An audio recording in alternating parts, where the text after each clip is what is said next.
Fertilisation structure and events பத்தி தான் நமக்கு பார்க்க போறோம். அதாவது டபுள் ஃபெர்டிலைசேஷன் ப்ராசஸ்க்கு அப்புறமா நடக்கிற ஈவெண்ட்ஸ் எல்லாமே போஸ்ட் ஃபெர்டிலைசேஷன் ஈவெண்ட் அப்படின்னு சொல்லுவோம்.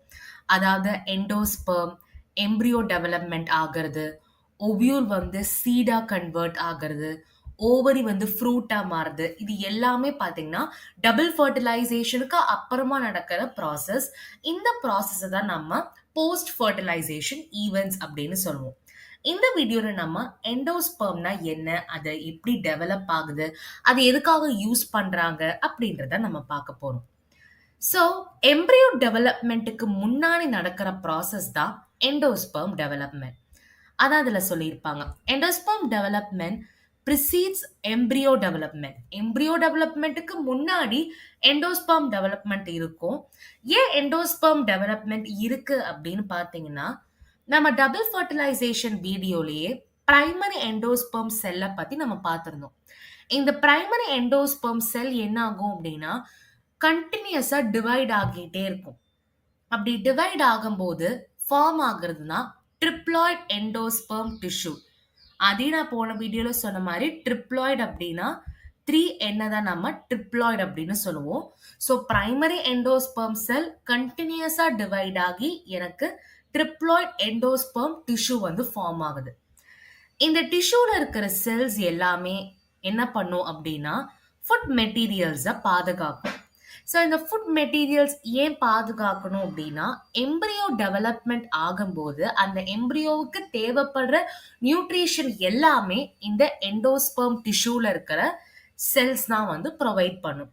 அந்த ரீசனுக்காக தான் எம்ப்ரியோ டெவலப்மெண்ட்டுக்கு முன்னாடி எண்டோஸ்பெர்ம் டெவலப்மெண்ட் ப்ராசஸ் வந்து நடக்குது.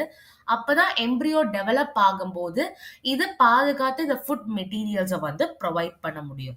ஸோ எண்டோஸ்பெர்மோட முக்கியமான function reserve food material, provide nutrition to the developing embryo. இதுதான் இம்பார்ட்டன்டான ஃபங்க்ஷன் அண்ட் எம்சிக்யூலையும் கேட்கறதுக்கு பாசிபிலிட்டிஸ் இருக்கு.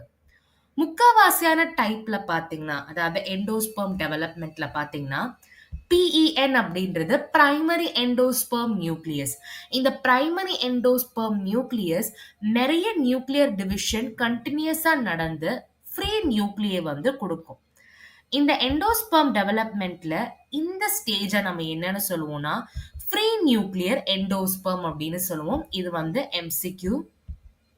Okay, so primary endosperm nucleus கண்டினியூஸா நியூக்ளியர் டிவிஷன் பண்ணி ஃப்ரீ நியூக்ளியை வந்து ப்ரொடியூஸ் ஆகும். எண்டோஸ்பெர்ம் டெவலப்மெண்ட்ல இருக்கிற இந்த ஸ்டேஜ் நம்ம என்னன்னு சொல்லுவோம்னா ஃப்ரீ நியூக்ளியர் எண்டோஸ்பெர்ம் அப்படின்னு சொல்லுவோம். ஸோ இப்போ இப்படி என்ன ஆகும் அப்படின்னா உடனே நமக்கு செல் வால் வந்து ஃபார்ம் ஆகி எண்டோஸ்பெர்ம் வந்து செல்லுலர் ஸ்டேஜுக்கு வந்து வந்துடும். இப்போ இதுல வந்து ரொம்ப முக்கியமானது நம்ம ரியல் டைம் எக்ஸாம்பிளா இருக்கிற கோகனட்டை வச்சு சொல்லியிருப்பாங்க. எப்படின்னா கோகனட் வாட்டர், அதாவது டெண்டர் கோகனட்ல இருந்து வரக்கூடிய கோகனட் வாட்டர் வந்து பாத்தீங்கன்னா வேற எதுவும் கிடையாது, ஃப்ரீ நியூக்ளியர் எண்டோஸ்பெர்ம். இந்த ஃப்ரீ நியூக்ளியர் எண்டோஸ்பெர்ம் அப்படின்றது ஆயிரக்கணக்கான நியூக்ளியை மூலமா உருவானதான் இந்த ஃப்ரீ நியூக்ளியர் எண்டோஸ்பெர்ம். அதுல இருக்கிற அந்த ஒயிட் கோட்டிங் மாதிரி இருக்கும் இல்லையா, ஒயிட் கர்னல், நம்ம சாப்பிடுற தேங்காவா சாப்பிடுற போர்ஷன், அது வந்து பாத்தீங்கன்னா செல்லுலார் எண்டோஸ்பெர்ம். அந்த செல்லுலார் எண்டோஸ்பெர்ம்ல தான் என்ன இருக்கும், செல் வால் வந்து ஃபார்ம் ஆகி எண்டோஸ்பெர்ம் வந்து செல்லுலரா நமக்கு உருவாகுது. ஸோ இது வந்து பாத்தீங்கன்னா ரியல் டைம் எக்ஸாம்பிள். கோகனட்ல இருக்கிற அந்த கோகனட் வாட்டர் வந்து ஃப்ரீ நியூக்ளியர் எண்டோஸ்பெர்ம் அண்ட் அந்த ஒயிட் போர்ஷன் என்னது அப்படின்னா செல்லுலார் எண்டோஸ்பெர்ம். ஸோ டெவலப் ஆகுற எம்ப்ரியோவுக்கு நியூட்ரிஷனை ப்ரொவைட் பண்றது தான் எண்டோஸ்பெர்மோட வேலை. இந்த எண்டோஸ்பெர்ம் என்ன பண்ணும் அப்படின்னா கம்ப்ளீட்டா டெவலப் ஆகுற எம்ப்ரியோவுக்கு கம்ப்ளீட்டா அதோட ரிசர்வ் பண்ண ஃபுட் மெட்டீரியல்ஸை ப்ரொவைட் பண்ணும். அதுக்கான எக்ஸாம்பிள் தான் பீ, கிரவுண்ட், பீன்ஸ். சீட் மெச்சூர் ஆகிறதுக்கு முன்னாடியே, இல்ல அப்படின்னா அது வந்து மெச்சூர் ஆன சீட்லயே அந்த எண்டோஸ்பெர்ம் இருக்கும்.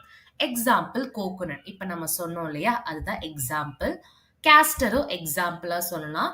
ஸோ சீட் ஜெர்மினேட் ஆகிற டைம்ல அது எல்லாமே யூஸ் ஆகும். ஓகேவா, என்ன சொல்றாங்க அப்படின்னா இந்த ஸ்பிளிட் ஓப்பன், அதாவது நம்ம வேர்க்கடலைலாம் உடைச்சு நம்ம சாப்பிடுவோம் இல்லையா? அந்த மாதிரி கேஸ்டர், பீன்ஸ், கிரவுண்ட் நட், அப்புறமா கோகோனட்டோட ஃப்ரூட் இது எல்லாமே நம்ம எண்டோஸ்பெர்ம் இது எல்லாமே பார்த்தோம். ஸோ சில கேஸ்ல பார்த்தீங்கன்னா, டெவலப் ஆகுற எம்பரியோவுக்கு அதோட எண்டோஸ்பெர்ம் ஃபுல்லாவே அதுக்கே யூஸ் ஆயிடும். இல்லன்னா மெச்சூர் சீட்லயும் அப்படியே இருக்கும்.